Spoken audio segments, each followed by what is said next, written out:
दोस्तों, कुवैत से बड़ी ख़बर आ रही है निकल के। अगर आप कुवैत में रहते हैं तो अगर आप गाड़ी चलाते हैं या फिर अपने नाम पर रजिस्ट्रेशन कराना चाहते हैं तो कितनी गाड़ी आप रजिस्टर करा सकते हैं, कितनी नहीं, उसके हवाले से हम बात करने वाले हैं। चैनल को पहली बार देख रहे हैं, सब्सक्राइब करें। सबसे पहले हम बात कर लेते हैं कुवैत में अगर आप रहते हैं किसी भी तरीके से, तो नॉर्मली जो बंदा है, जो विदेशी हैं, वो सिर्फ 2 गाड़ी अपने नाम करा सकते हैं।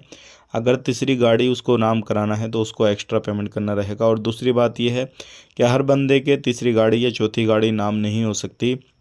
उसके लिए कुछ ना कुछ उसको अपना बिज़नेस, अपना कारोबार वगैरह कुछ ना कुछ दिखाना पड़ेगा। तो ये कानून है जो क्या कुवैत में नॉर्मली बंदा सिर्फ 2 गाड़ी करवा सकता है, उससे ज़्यादा नहीं। तो अगर आप कुवैत में रहते हैं तो इस चीज़ का ध्यान रखें। बात कर लेते हैं यहाँ पे मुबारक अल कबीर के अंदर एक फैक्ट्री पे छापामारी की गई है, जिसके अंदर शराब का कारोबार चल रहा था। शराब की फैक्ट्री थी और उसके अंदर लोग भी पकड़े गए हैं। और काफ़ी ज़्यादा इस तरीके से मसले सामने आते हैं। अगर आप कुवैत में रहते हैं तो इन चीज़ों पे ज़रूर जो है ध्यान दें, और इलीगल एक्टिविटी जहाँ पर भी होती है आप उससे बच के रहें। बात कर लेते हैं यहाँ पे अगली खबर की तरफ। जो अगली खबर आ रही है निकल के, वो आ रही है विज़िट वीज़ा और जितने भी फैमिली विज़िट वीज़ा ओपन के हवाले से।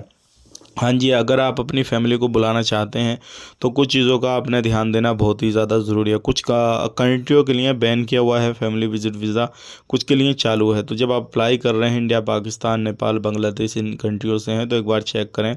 उसके साथ ही साथ आपने एक चीज़ का ध्यान रखना बहुत ही ज़्यादा ज़रूरी है। जब अपनी फैमिली को कुवैत के अंदर बुला रहे हैं तो साथ में जज़ीरा या कुवैत एयरवेज़ का ही टिकट लेना है। उससे दूसरी फ़्लाइट का कोई टिकट नहीं लेना, नहीं तो आपका पैसा, आपका टाइम और आपका जितना भी आपने खर्चा किया है वो सारा बर्बाद हो जाएगा।